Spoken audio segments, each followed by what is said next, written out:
भगवान कैसे हैं? ज्योति पुंज हैं, ज्योति रूप हैं। और जब इस ज्योति की बात की जाती है तो दुनिया में इस प्रकाश को लेकर के, ज्योति को लेकर के तरह तरह की भ्रामक धारणाएं भी आ जाती हैं। आपको मालूम है, जहां कहीं पर भी प्रकाश दिखाई देता है, जहां कहीं पर भी कुछ हमें पदार्थ दिखाई देते हैं, लोगों ने कल्पना की है कि हर जगह पर ईश्वर विद्यमान है। हर जगह पर हमें जो प्रकाश दिखाई दे रहा है यह ईश्वर का प्रकाश है। लौकिकता में इस तरह की कल्पनाएं बहुत जोर शोर से चलती हैं। कल आपको बताया था कि लोग ज्योति का भी ध्यान करते हैं और वह ज्योति इस तरह से बढ़ती चली जाती है कि लोग ऐसा भी मानते हैं कि इस दुनिया में सब कुछ ईश्वर के द्वारा बनाया हुआ है, सब कुछ भगवान ही कर रहा है और भगवान का नूर ही इस दुनिया में फैला हुआ है। नूर का मतलब एक ऐसा प्रकाश जो सबको प्रभावित करता है, और ऐसा प्रकाश इस दुनिया में अगर फैल रहा है तो किसका? ईश्वर का। समझ में आ रहा है? क्या ईश्वर इस प्रकाश को फैलाने में मदद करता है या ईश्वर खुद प्रकाश रूप हो जाता है? सिद्ध भगवान को ईश्वर समझने के बाद में आपकी धारणाएं अब बदल जानी चाहिए। ये प्रकाश ईश्वर का नहीं है, ये प्रकाश तो इस इलेक्ट्रिक लाइट का है। ये प्रकाश जो हमें सनलाइट का दिखाई दे रहा है वो सन का प्रकाश है, लेकिन जब हम सन को भी ईश्वर मानने लग जाते हैं, मून को भी ईश्वर मानने लग जाते हैं, तो फिर हमें हर जगह पर ईश्वर का ही प्रकाश दिखाई देने लग जाता है।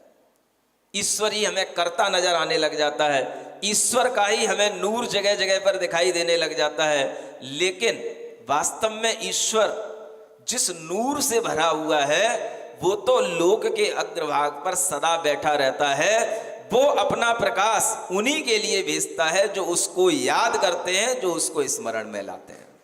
लोग कहते हैं ईश्वर ने दुनिया बनाई, दुनिया के अंदर कण कण में ईश्वर विद्यमान है, कण कण में उसने प्रकाश भर रखा है, ये गगन, ये चमन, सब कुछ ईश्वर ने बनाए हैं और ये सब ईश्वर की कृति है।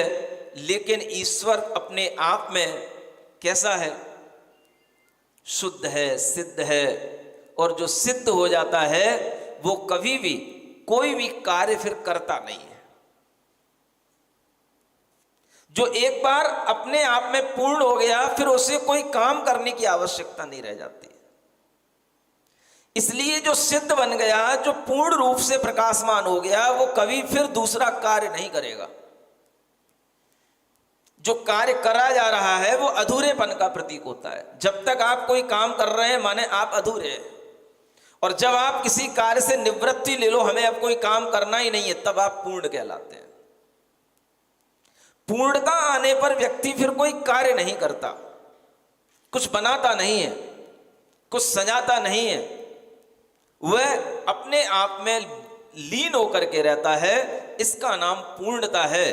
तो जिन सिद्ध भगवंतों की जैन दर्शन में तीर्थंकरों ने हमें ज्ञान देकर के उस ओर दृष्टि हमारी लगाई है, वो सिद्ध भगवान, वो ईश्वर इस दुनिया को बनाते नहीं हैं, इस चमन को, इस गगन को सजाते नहीं हैं।